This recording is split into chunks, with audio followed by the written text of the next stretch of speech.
The stars were sharper out here. They always were, razor-clear points of light in a vast, bruised black sky. There was something comforting about their indifference. Jax Mallory had been staring up at them for what felt like an hour, flat on his back, arms tucked behind his head, the cold of the earth seeping stubbornly through his flannel. A lazy wind wove its way through the pine trees around his campsite, and the fire he'd built earlier had long since given up its fight against the night. Still, it was better than the alternative, being in his tent. Jax turned his head to glare at the dome of canvas, half-zipped and flapping just faintly in the breeze. That thing's a coffin, he thought. A coffin he'd paid for at that. A snore, his own snore, had jolted him awake an hour earlier, and after tossing, turning, and wrestling with his sleeping bag like it owed him money, he'd admitted defeat. Fresh air and the late-night forest were better companions than sleep tonight. He muttered aloud, for no one's benefit but his own. Next time, I'm just sleeping in the truck. Sufficient legroom, better lumbar support. A chorus of crickets chirped back at him, mocking in perfect harmony. Jax chuckled and hauled himself upright, brushing dirt off the back of his jeans. His flashlight, an industrial-strength number he'd bought on sale and affectionately nicknamed the Eye of Sauron, was waiting nearby. He scooped it up, clicked it on, and began an aimless stroll around the perimeter of his camp. The beams slashed through the trees, catching flashes of white bark and dull glints of his gear hanging from a rope. "It's official, Jax," he muttered. "You're the least exciting person you know." He paused, frowning at his own words. No, wait. Jeff from accounting. He wins. The man talked for 20 minutes about printer ink once. The thought brought him a small, smug smile as he stepped beyond the edge of the clearing. There was no real trail here, just soft pine needles carpeting the forest floor, the occasional root snaking up to trip the unwary. He wasn't worried about getting lost. Jax had spent enough time in the wilderness to trust his own instincts, and besides, he wasn't going far. Just a little walk to clear the cobwebs, a lap or two around the universe, then back to camp. But then he saw it. It was faint at first, a flicker like someone striking a match. His flashlight caught it for only a second. Far off through the trees, a needle-thin slice of orange light. Jax froze, blinked, tilted his head like a curious dog. Huh. There were other campers in the area, of course. The ranger station kept track of sites, and Jax had seen a few cars in the lot when he arrived. But this light wasn't coming from any of the designated areas. It was too far out, tucked deep where no trails led. Jax squinted into the dark. The glow flared brighter, then settled into a steady burn. A campfire. "You've got to be kidding me," Jax muttered, shaking his head. He adjusted his grip on the flashlight and started forward. Some yahoo wandered out here and set up camp, probably going to light the whole forest on fire. People. He wove between the trees, his boots crunching softly with each step. The fire grew closer, steady and warm now, a proper campfire flame. The forest around him seemed to quiet as he walked, the crickets tapering into silence. After a while, even the wind seemed to hold its breath. That gave him pause. His pace slowed, and for the first time, doubt wiggled its way into his mind. Jax glanced over his shoulder. The forest behind him was just trees and dark and cold air. Nothing unusual. Still, he whispered, probably should have grabbed the bear spray. The fire was just ahead now, maybe 50 feet. He could make out its dancing edges through a small break in the trees, but it was what sat beside the fire that made him stop. There, silhouetted against the flames, was a figure. Jax froze mid-step, the beam of his flashlight wobbling with the sudden jolt of his hand. His brain scrambled for logic, reason, anything to explain what he was seeing. A woman sat cross-legged by the fire, motionless as a statue, her profile lit faintly orange. That in itself wasn't the strange part. The strange part was her skin. It was blue. Not the kind of blue you see on bruises or veins under pale flesh. It was blue-blue, the color of twilight skies just before the stars wake up. Her head was bald, smooth as polished stone, and her eyes, when she finally turned to look at him, shimmered silver, like pools of liquid mercury. Jax's mind went blank. Not just blank, crashed. Total system failure. The woman stared at him, unblinking. Jax stared back. His mouth opened, closed, then opened again. What came out was, "So, you come here often?" It was a reflex, really. The part of his brain that processed fear had short-circuited, so humor control had stepped in to take the wheel. For a long moment, the woman didn't respond. She didn't even move. Then, slowly, she tilted her head to one side, a curious gesture, like a bird considering a worm. Jax cleared his throat and tried again. "Look, I know I probably look like a lunatic waving this flashlight around, but you're real, right? Not like a hallucination? Or some next-level campground prank?" The woman blinked, one slow, deliberate motion, before opening her mouth. When she spoke, her voice was soft, metallic, and strange, as though layered with faint echoes. "Jax." Jax stared at her. Yeah, that's me. Jax. Wait, did you just say my name?" The woman didn't answer. Instead, she turned back to the fire and gestured, a slow, open-palmed sweep of her hand, inviting him to sit. Jax swallowed. Every survival instinct he possessed was screaming at him to turn around, walk away, and never speak of this again. And yet, "Well, if this is how I get abducted by aliens," he said aloud, "at least I hope your spaceship has snacks." With a sigh that sounded far braver than he felt, Jax stepped forward and sat down by the fire. Jax sat cross-legged across from her, the alien woman who still hadn't explained why she looked like the universe itself, decided to go avant-garde with skin tones. He hadn't sat this still since he was forced to endure a meditation class with his ex. Something about centering himself. Back then, he'd fidgeted, rolled his eyes, and whispered that he was already perfectly centered in nonsense. This was different. He didn't dare move. Not at first. The fire between them crackled and popped, throwing shadows across her impossibly blue face. The woman, no, the alien, seemed utterly unbothered by his gawking. She stared calmly at the flames, her silvery eyes unblinking. If she were a human, Jax would have said she was deep in thought, the kind of person who listened before she spoke. But there was something else here, something that hummed in the air like invisible static. "So," Jax began, after what felt like an hour but was probably only a minute. "This is cozy." He gestured around, as though to prove his point. "Love what you've done with the place. The minimalism, the fire. It's very, I'm stranded on Earth, but I still have taste." She turned her head sharply toward him, like she'd just caught a word or two in the jumble of his rambling. Jax flinched. Whatever self-control he thought he had was clearly fraying. "Okay," he said, raising both hands. "Let's start simple. I'm Jax." He pointed to himself for emphasis, the universal sign for this guy. The woman tilted her head again, bird-like, and her lips parted. "Jax." He blinked. "Yeah, that's me." Still Jax.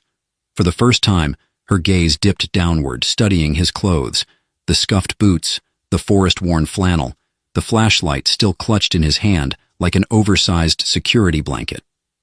Her mouth curved slightly, as though amused, though Jax wasn't sure if aliens even had senses of humor. Her voice, when she spoke again, was soft but crystalline, like wind chimes made of metal. "You... small."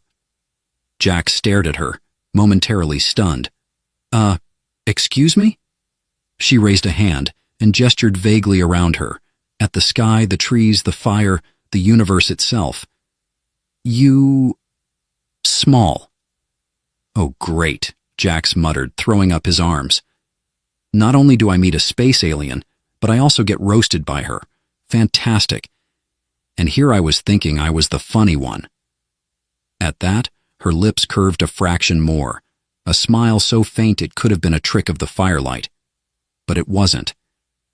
Jax squinted at her. "Wait, was that a laugh?" Did I just make you laugh?" She said nothing, though her expression lingered on something close to bemusement. It felt like a tiny victory. "Well, look at us," Jax said, relaxing just a little. "Two strangers having a fireside chat. Except you're an alien, and I have no idea what the hell's going on. Want to tell me why you're here? Or, better question, how you got here?" For the first time, the alien looked troubled. Her silver gaze flicked up toward the sky, then back to the fire. She lifted her hand, pale blue fingers graceful as they moved, and began to draw in the dirt beside her. Jax watched with growing fascination as her fingertip traced smooth, deliberate lines. A series of stars, not dots or haphazard shapes, but actual constellations. Jax recognized one almost immediately. Orion, tilted slightly but unmistakable. "Hey, I know that one," he said, pointing. "The belt. Orion's belt. It's up there somewhere right now." The woman didn't react. She continued drawing, adding something beneath the stars, a swirling arc, like a wave. Then, lower still, a jagged split down the earth. Jax frowned. Is that a crack? Or a canyon or something?" The woman looked up at him, her eyes reflecting the flames. When she spoke, her voice was hushed, tinged with something that sounded like sadness. "Rift." Jax's mouth went dry. "Rift? Like a hole?" She nodded once. "You're telling me you came through that?" Jax gestured to the sketch in the dirt. "Like a rip in space? A rift between here and wherever you're from?" She didn't reply, but her silence was confirmation enough. For a moment, the fire crackled loudly between them, and Jax felt the hairs on his arms rise. A rift. The very word sounded unreal, like something out of a science fiction movie he'd watched while half asleep on the couch. He opened his mouth to ask another question, then stopped. What was he even supposed to ask? Instead, he cleared his throat and fell back on his natural reflex. Humor. "Well, that explains why your GPS isn't working. Make a left at Earth is tricky if spacetime's having a tantrum." The alien blinked slowly, but Jax swore he caught the barest flicker of understanding in her expression. He exhaled in relief. "Okay," he said, slapping his knees like they were old friends. "Here's the deal, Blue. You're lost. I'm not entirely sure how I'm going to help you, but I figure between the two of us, me being a wilderness expert, you being an actual extraterrestrial, we've got this covered." Her gaze held his, unblinking. It wasn't exactly a look of trust, but it wasn't dismissive either. More curious. He grinned, emboldened. "What's the worst that could happen, huh? I mean, other than getting vaporized, or abducted, or—" Her hand shot up suddenly, palm open, a sharp gesture that froze the words in his throat. Jax stiffened, following her gaze past him, into the woods. The silence pressed in on them. The crickets had gone still. Even the fire seemed subdued, its crackles muffled. Jax whispered, swiveling his flashlight toward the trees. The beam sliced through the dark but revealed nothing. What is it? You see something out there?" The alien didn't answer. She simply listened. Jax swore softly under his breath, his heart doing a frantic two-step. "I knew I should have brought the bear spray." When he glanced back at her, her silvery gaze met his again, calm and certain. And for the first time since he stumbled upon her, Jax realized something. Whatever else was out there in the dark, whatever had made the forest hold its breath, she wasn't afraid of it. And that terrified him more than anything else. The forest held its breath. Every branch, every leaf, every shadow seemed locked in an eerie silence. Jax gripped the flashlight like it was a holy artifact, aiming its beam into the dark. It cut through the trees in sharp slices of pale light. But there was nothing. No movement. No eyes glowing back at him. "Okay," he whispered to himself, because whispering made it less real. "Probably just a raccoon. A really ominous raccoon. Happens all the time, right?" He risked a glance at the alien woman, Blue as he'd dubbed her. She hadn't moved. Her silver eyes were fixed on the same patch of darkness, her head slightly tilted, as if listening to something just beyond human hearing. "Hey," Jack said out of the corner of his mouth, not daring to look away from the forest. "If you've got some kind of intergalactic taser or whatever, now's the time to—" A noise stopped him cold. It was faint at first, like a ripple, a low hum vibrating through the trees. Not a growl, not a snap of twigs, but something else. It seemed to come from everywhere at once, a note too low to pinpoint. Jax's skin prickled as it passed through him, and his flashlight flickered. "Oh, nope," Jack said through gritted teeth, backing toward the fire. "That is not a raccoon. That is some straight-up X-Files nonsense, and I am not equipped for this." Blue, however, remained perfectly calm. She stood in one fluid motion, far too graceful to be human, and moved around the fire, placing herself between Jax and the trees. The firelight danced across her blue skin as she raised her hand toward the woods. Jax blinked. "What are you—" A pulse rippled outward from her palm, invisible but undeniable. The air seemed to vibrate in response. Jax felt it buzz in his chest, like the thump of a speaker turned up too high. For a moment, everything held still, like the entire forest was leaning forward to listen. Then the hum stopped. Just like that, the woods fell silent again. The fire crackled back to life, as though nothing had happened, and the beam of Jax's flashlight steadied. He lowered it slowly, trying to convince himself that he hadn't just witnessed something impossible. Blue turned back toward him, lowering her hand. Her expression was unchanged, serene, unreadable, but her gaze met his, as though waiting for a response. Jax pointed weakly at her. "Okay, I saw that." Her silvery eyes blinked. "So no, seriously, you—" Jax mimed a wave with his hand, though it looked more like he was trying to swat a particularly aggressive fly. "You did something just now. What was that? Magic? Science? Some kind of interstellar bug spray?" Blue tilted her head, clearly not following his rambling. Jax let out a long breath and plopped himself back down on the ground, legs crossed like a kid at story time. "All right, you win. I'm just going to sit here and try to process this before my brain implodes." He stared into the fire, which was much easier than looking at her. Somehow, watching the flames dance felt grounding, like returning to something familiar while the rest of the world tilted sideways.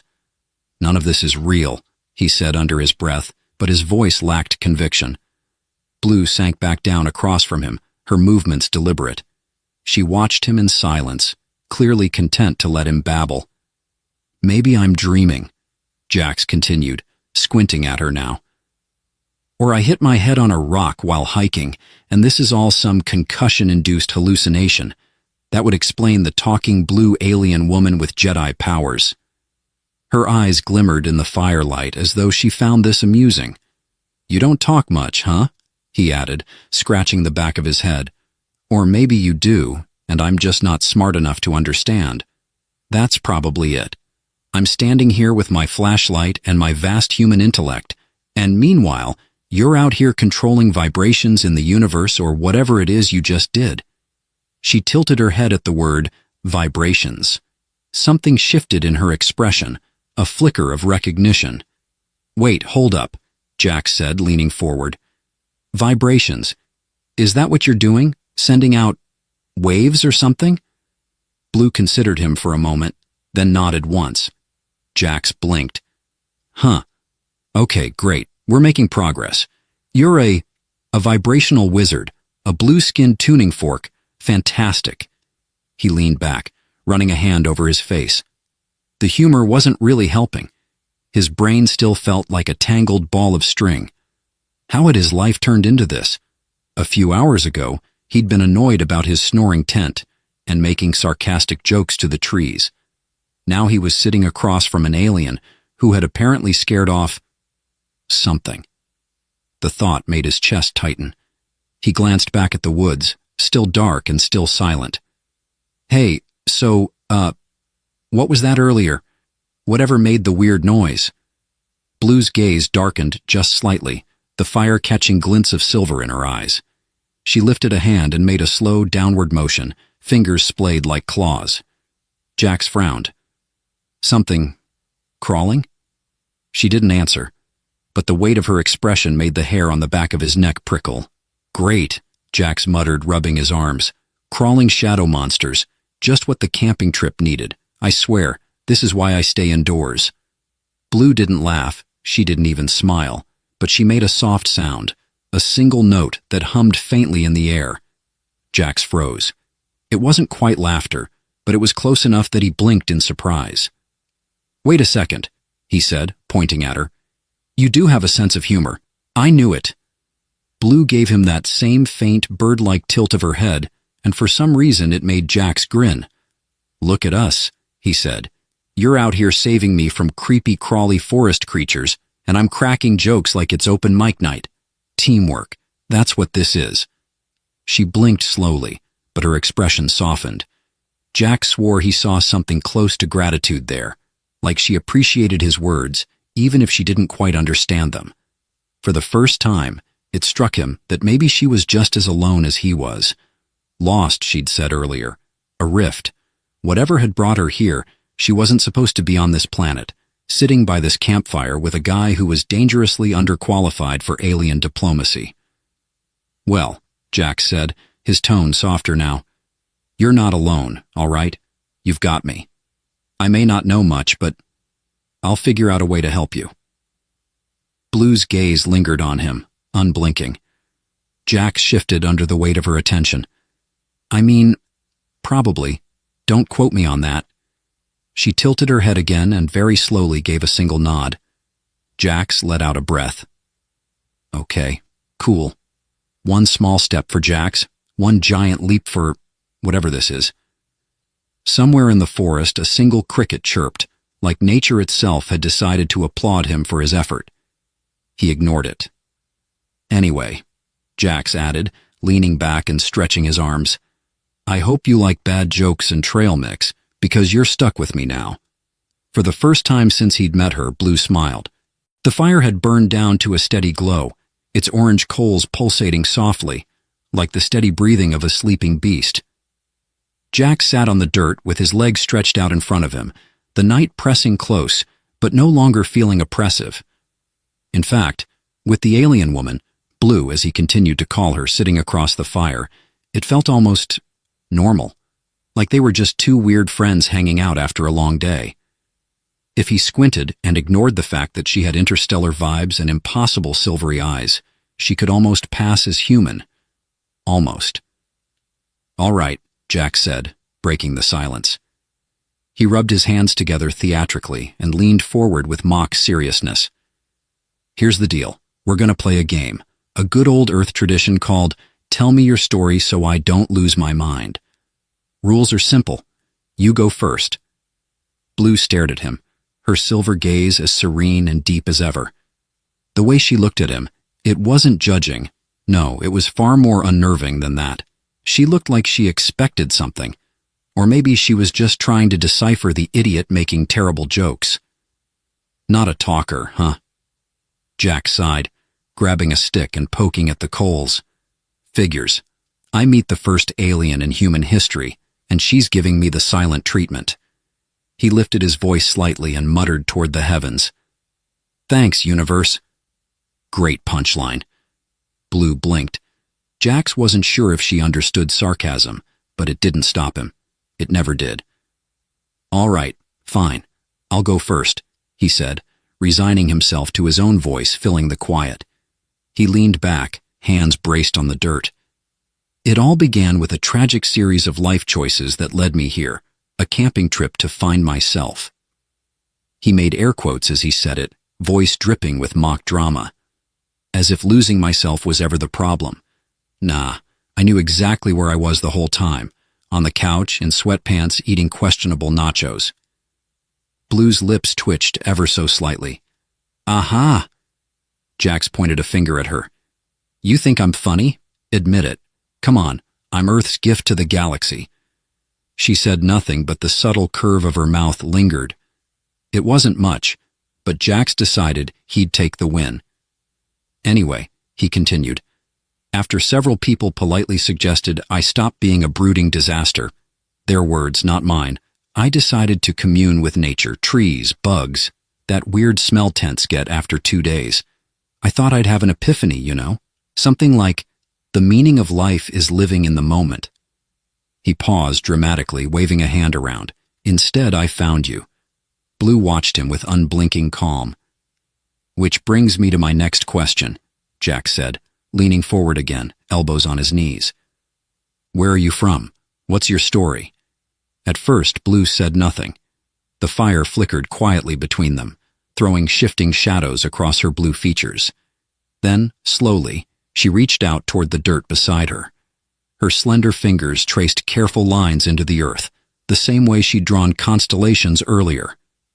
Jax watched, the humor draining out of him as his curiosity leaned in close. She drew a curved shape first, like a planet or a sphere, then surrounded it with dozens of smaller circles, like moons or stars. Finally, she etched long, jagged lines through the spheres, cracks that fractured the harmony of her sketch. Jack squinted. Your world? Blue paused, then gave a single solemn nod. He let out a low whistle, suddenly feeling the weight of it. Something happened to it, didn't it? Like, kaboom? He mimed an explosion with his hands, making a sound effect that was probably unnecessary. Her gaze flicked up to meet his, and for the first time, he saw something more behind her calm exterior. Pain. Grief, maybe. It flashed across her silvery eyes like the ripple of a distant memory before she smoothed it away. Jax immediately regretted the explosion noise. He cleared his throat awkwardly. Sorry. I didn't mean to, He flailed for words, his usual quips failing him. What I'm saying is, that sucks. Really bad. I'm sorry. Blue held his gaze for a beat longer, then looked back to the fire. Jax didn't press her. For once, he didn't have to fill the silence. It felt heavy, but not uncomfortable. A silence shared was better than a silence born alone. After a long pause, Jax exhaled and lay back on the ground, staring up at the stars. The trees framed the sky like dark lace, and the stars were bright enough to sting. You ever think about how small we are? He asked aloud, not really expecting an answer. Like, look at that. He pointed upward, sweeping his arm across the Milky Way. That's a lot of real estate, a lot of places to mess up. Blue shifted, turning to look up as well. Her head tilted in that bird-like way that made Jax wonder what she saw, what she thought when she looked at the stars. You know, Jax continued, softening his tone, most people look up at the night sky and think it's peaceful, like it's this giant, quiet blanket full of twinkly lights. But the truth is, it's chaos out there, stars exploding, planets crashing into each other, black holes devouring everything. He paused. Beautiful chaos, though. Maybe that's why people like it, because it's the kind of chaos they don't have to deal with.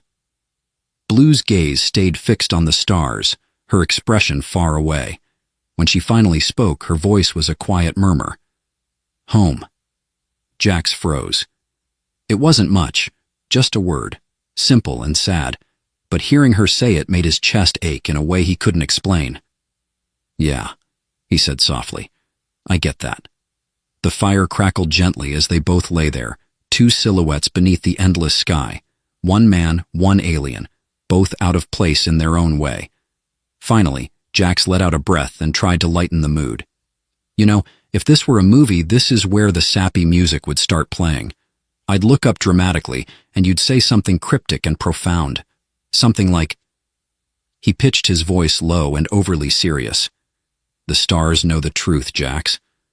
Blue turned her head toward him, blinking slowly. Jax grinned. Okay, you're right. That's terrible dialogue. I'll workshop it. For the first time that night, Blue made a sound that might have been laughter. Soft, like a breeze, but unmistakably warm. Jax froze, then shot her a triumphant look. Ah-ha, got you. I knew you had a sense of humor. Her lips curved ever so slightly, a smile that lingered in the firelight. Jax grinned back at her, the weight of the earlier silence lifting just a bit. See? Told you we're a good team. Stars, stories, and bad jokes. That's all we need. Above them, the night stretched on, vast and uncaring. But for now, in this tiny pocket of firelight, it felt small enough to belong to them. Morning arrived like an unwanted guest, blaring its presence through the trees. Jax groaned as sunlight leaked through his eyelids and scraped him from a dreamless sleep.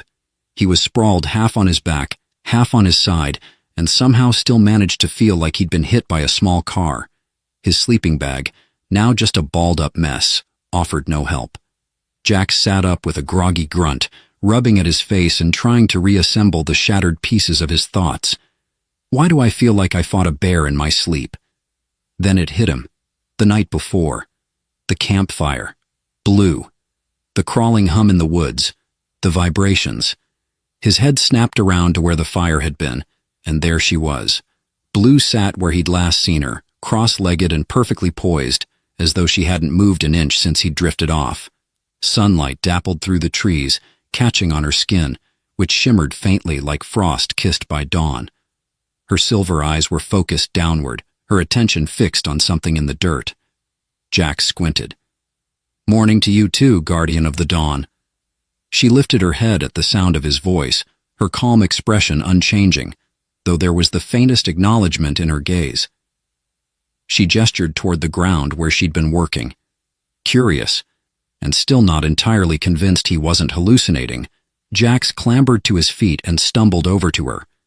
The dirt between them was filled with intricate, overlapping symbols, etched so precisely that it looked more like technical schematics than random doodling. Jax stared. "Okay, well, it's too early for me to process this. I don't even have coffee yet." Blue tilted her head, expectant. Jax sighed and crouched beside her, squinting at the patterns. There were circles within circles, jagged arcs and smaller branching lines, like someone had crammed math, art, and engineering into one drawing. He recognized none of it. Not to sound rude, but is this supposed to make sense to me? He looked up at her. "Because I gotta say, I maxed out my brain power when I figured out how to work a tent zipper." She didn't answer, but her hand traced a section of the drawing, one of the jagged arcs, and tapped it twice. Then she pointed toward the treetops. Jax followed her gesture, his head tilting back to stare at the sky. "Up?" She nodded. "Up where?" "Space? Is this like your ride home? Your spaceship?" He waved at the diagram. "Is this your Uber app? Because if so, I gotta admit, Earth's version is easier to read." Blue's eyes glimmered in the sunlight, and though she didn't laugh, there was that faint exhale again, an amused softness. Jack sat back on his heels, scratching his head. "So, you're building something, or fixing something, or—" He trailed off, then brightened suddenly. "Oh, wait a second, is this a map? Like, to a ship? Do you have a spaceship out there somewhere?" For the first time, her gaze sharpened, and she gave a small, deliberate nod. Jax's jaw dropped. "No way. You actually have a spaceship? Like, parked out here in the woods?" She blinked, the corner of her mouth twitching as if amused by his awe. "Why didn't you lead with that?" Jax demanded, throwing his arms up. "Here I was, thinking I'm just playing camp counselor for a lost alien, and meanwhile you've got a ship. That's like me complaining about a flat tire when I've got a jet parked in the driveway." Blue just regarded him patiently, clearly unbothered by his theatrics. Jax ran a hand through his messy hair, his mind spinning now. "Okay, all right, spaceship. Got it. But, where exactly is it? Did you crash it? Is it nearby?" She tapped the same spot in the diagram again, the jagged arc, then motioned toward the trees and gave a slight shake of her head. Jax frowned. "Not nearby. Gotcha." Great. This was quickly becoming the most ambitious camping trip of his life. He glanced back at the schematics again, narrowing his eyes at the symbols. It was beautiful, sure, but incomprehensible. "Well, I hate to break it to you, but I'm about as useful as a squirrel with a calculator when it comes to alien blueprints." He gave a helpless shrug. Unless you're building a rocket out of campfire marshmallows and tent poles, I don't think I'm your guy. Blue's gaze stayed fixed on him, steady and measuring, like she was trying to see through his words. Finally, she pointed to herself, then to him, then tapped the symbols again. He stared at her. Wait, you need me to help you? She nodded once. Jax let out a stunned laugh. Lady, I don't even know what I'm looking at. I'm just a guy who got lost in the woods because I forgot which way my tent was. If I'm the best Earth has to offer, you're in serious trouble. Blue tilted her head unfazed. She pointed again, this time at a smaller section of the diagram, and tapped her temple as if to say, think. Jax exhaled through his nose, feeling thoroughly out of his depth. All right, fine. But don't say I didn't warn you when I inevitably mess this up. He crouched closer to the drawing, squinting at the symbols as though staring hard enough might suddenly make them click into place. They didn't, of course, but he started mumbling out loud anyway, narrating his thought process. Okay, so we've got these circle things. They're important probably. And these lines, they look like pathways or conduits, pipes? I don't know. And then these... He pointed at the jagged arcs. These are either danger, stay away signs, or you're telling me you've got a busted flux capacitor. Blue tilted her head slightly, as though weighing his words. Yeah, that's right, I said flux capacitor. Don't act like you haven't seen Back to the Future. Jax paused. Wait. You haven't, have you? Her stare answered the question. Jax sighed, running a hand over his face. Man, first alien I meet, and you haven't even seen the classics. We're gonna have to fix that when all this is over. Blue gave him a faint, knowing look, as though she didn't fully grasp his jokes, but appreciated his effort. Jax sat back on the dirt again, blowing out a breath. All right, here's the deal. I'll help you figure this out, okay? Somehow. I don't know how yet, but we'll get there. I mean, how hard can it be to help an alien rebuild her interstellar GPS? Blue didn't answer, but there was something warm in the way she looked at him, like a silent vote of confidence. Jax gave a mock salute. Team Earth and Blue, we've got this. The forest around them felt quieter now, as if the world itself were listening. Jax stared down at the strange blueprints one more time, feeling the weight of their task pressing against his chest. He'd meant it as a joke, but deep down, he couldn't shake the feeling that they would figure it out. Somehow.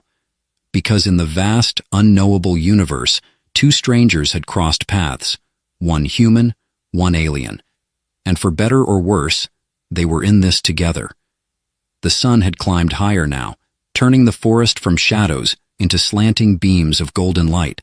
Dust motes danced lazily, unaware of the two mismatched figures huddled over alien schematics scrawled into the dirt. To an outsider, they might have looked like two kids working on an art project, albeit one kid happened to be a blue-skinned alien woman. Jax's elbows were caked in dirt. He didn't care. He scratched his head and squinted at the ground, like a man being forced to decipher an IKEA instruction manual written in hieroglyphics. All right, I'll say it again. This looks important, but you gotta throw me a bone here. Is there a step one? Blue tapped the diagram, where one jagged arc intersected a cluster of smaller lines. Then, with a graceful motion, she mimed two hands pressing together, fingers clasping. Jax stared blankly. Hands? Number. You're not. Oh wait, power. He snapped his fingers, suddenly inspired. You're saying something needs to connect or be juiced up, right? Like a battery? Blue nodded once, satisfied. Oh man, Jax groaned, flopping back onto the ground and spreading his arms dramatically. Why didn't you start with that? Power, I understand. I'm practically a human phone charger at this point. I can work with plugs and wires. He paused, looking up at the canopy of leaves. Too bad I don't carry interstellar Duracells in my backpack. Blue tilted her head slightly, as if waiting for his inevitable follow-up joke. Yeah, Jax grumbled, sitting up again. You're right. I'm being dramatic. Let's MacGyver this. They spent the next hour scavenging, Jax had no idea what they were looking for. Blue didn't say much, but whenever he picked something up, a stick, a rock, a particularly sad pine cone, she either shook her head or made a gesture that meant, keep it. It was trial and error at its finest, and Jax felt increasingly like he was failing an alien episode of The Price is Right. At one point, he picked up a piece of rusty scrap metal, something from an old campsite maybe, and waved it triumphantly. "This screams alien battery, doesn't it?" Blue blinked, unimpressed. "Fine, it's garbage. I'm trying, all right?" He tossed it aside and muttered, "How hard can it be to find alien parts in the middle of nature? This forest needs a hardware store." Finally, it was Blue who led the way. She moved with the quiet elegance of someone who had spent years treading the edges of worlds. Her feet made no sound as she weaved through the trees, guiding Jax without a word. Every now and then she would stop, kneel, and pluck something from the ground. A sharp, blackened stone here, a vine-like root there. Jax watched her, fascinated. "It's like you've got some cosmic metal detector in your brain. I need one of those for when I lose my car keys." She ignored him, but her lips curved slightly. By midday, they returned to the campsite with an odd assortment of items, things that, to Jax, looked like the discarded junk a squirrel might hoard. Yet when Blue arranged them on the ground, carefully aligning each object like a puzzle piece, Jax's skepticism wavered. The blackened stone, which she'd pressed into a jagged shape, emitted a faint hum when she held it. Its surface crackled slightly, like static electricity. "Whoa, whoa. What's that? Why is it buzzing?" Jax scooted back an inch, eyeing it warily. "Please tell me it's not going to explode. I'm way too handsome to go out like this." Blue shot him a look, equal parts patience and mild exasperation, and set the stone into the center of her diagram. Around it, the smaller parts she'd collected, bits of vine, sharp roots, even flecks of rock, began to take on strange properties. The vines curled as though magnetized. The stones vibrated, trembling faintly in the dirt. Jax rubbed his eyes. "Okay, either I'm hallucinating, or you're pulling off some serious sci-fi magic right now. Did I breathe in too much campfire smoke?" Blue's focus was razor sharp, her hands moving over the items like a conductor leading an orchestra. She touched each piece lightly, as if coaxing it into cooperation. With one final tap of her finger, the stone in the center let out a low hum, like the soft thrum of a machine waking from sleep. Jax gawked. "You've got to be kidding me."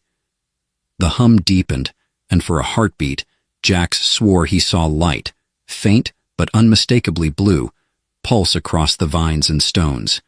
It flickered like a heartbeat before fading back into silence. Blue exhaled softly, sitting back on her heels. What just happened?" Jax asked, crawling closer like a kid examining a science project. "Did you just make alien batteries out of rocks and twigs?" Blue gave him a small nod, her version of a proud smile. "Unreal." Jax sat back, running his hands through his hair. "I can't even get a campfire to light on the first try, and you're out here building whatever that is." He pointed at the humming stone. "Teach me your ways, Obi-Wan." Blue blinked at him, confused. "Right, you wouldn't get that reference." Jax sighed. "Add Star Wars Marathon to our post-crisis to-do list." As the afternoon stretched on, Jax helped where he could, mostly by handing Blue things and offering unhelpful commentary. She worked methodically, taking the small powered construct and weaving it into the larger design they'd mapped out.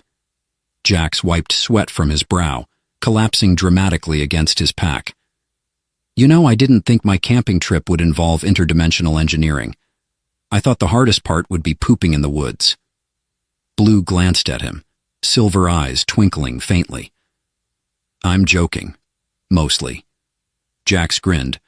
"But seriously, is this fixing your ship? I mean, is there a spaceship out there somewhere waiting for you to call it? Or am I just helping you build an alien lawnmower?" Blue held his gaze for a long moment. Then she placed her hand flat on the ground beside her, fingers pressing into the earth like she was feeling for something deeper. Slowly, her other hand rose and gestured toward the sky. Jax followed her movement, his grin fading. "Oh," he said softly. "It's up there." Blue nodded. Jax let out a low whistle, his earlier jokes forgotten. "That's where you need to go, huh? Home." She looked at him, and for once he didn't see her calm mask. There was something else there, something raw and distant. Jax cleared his throat, trying to lighten the moment. "Well, hey, no pressure. We've got rocks and twigs. That's basically rocket fuel, right?" Blue gave him that faint, knowing look again. Jax grinned despite himself. Yeah, I'm hopeless, but I'm a helpful kind of hopeless, okay?" The hum of their strange device buzzed softly in the background, an omen of progress, or maybe just trouble brewing on the horizon. Either way, Jax figured there was no turning back now. The forest was quiet, as evening stretched its shadows, the hum of their makeshift device resonating softly through the clearing. Blue stood beside it, her hand steady on its core, while Jax fidgeted nervously, biting the inside of his cheek. "So, this is it, huh?" Jax said, scratching his head. "You're calling home." Blue nodded, her silver eyes soft as she glanced toward him.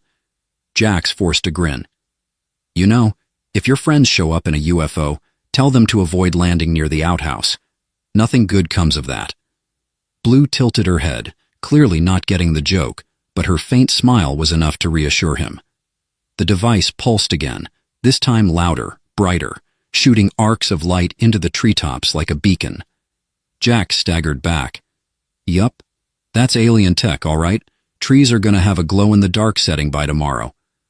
The light swirled upward, piercing the darkening sky. Then came the sound, a low, reverberating hum that seemed to come from everywhere at once. Jax's heart thundered, but Blue was calm, her gaze fixed on the heavens. "Your ride's coming," Jax whispered, swallowing hard. "So, this is goodbye, huh?" Blue turned to him, stepping closer. Without words, she extended her hand, palm up, a quiet gesture that carried 1,000 unspoken meanings. Jax hesitated, then clasped it, his rough fingers curling around hers. "I guess I should say, thanks for not vaporizing me or probing my brain. I'll miss you, Blue." She tilted her head, and just for a moment her lips parted as if to speak. But the sound never came, only a quiet hum that seemed almost melodic. Then she let go, stepping back toward the glowing device. Above, the sky rippled. Stars seemed to shift, as if a doorway was opening just beyond the atmosphere. A silver vessel descended, smooth, silent, almost unreal against the night. Jax felt his throat tighten. "That's your ship, isn't it?" Blue turned to him one last time, offering a small, serene nod. She raised a hand, her version of a farewell, before stepping into the beam of light now spilling from the craft. Jax blinked against its brilliance, shielding his eyes. When it dimmed, she was gone. The ship hovered then, with a pulse of silver light, shot skyward, leaving the forest untouched, but profoundly changed. Silence fell again.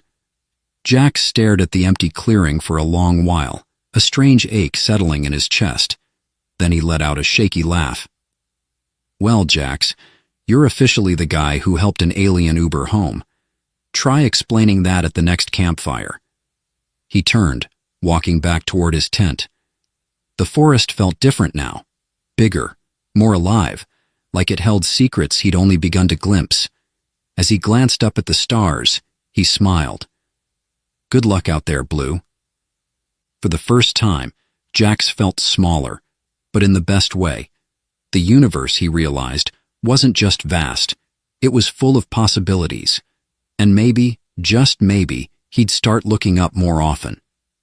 The glow of a campfire flickered to life once more, but Jax knew he'd never see the night sky the same way again.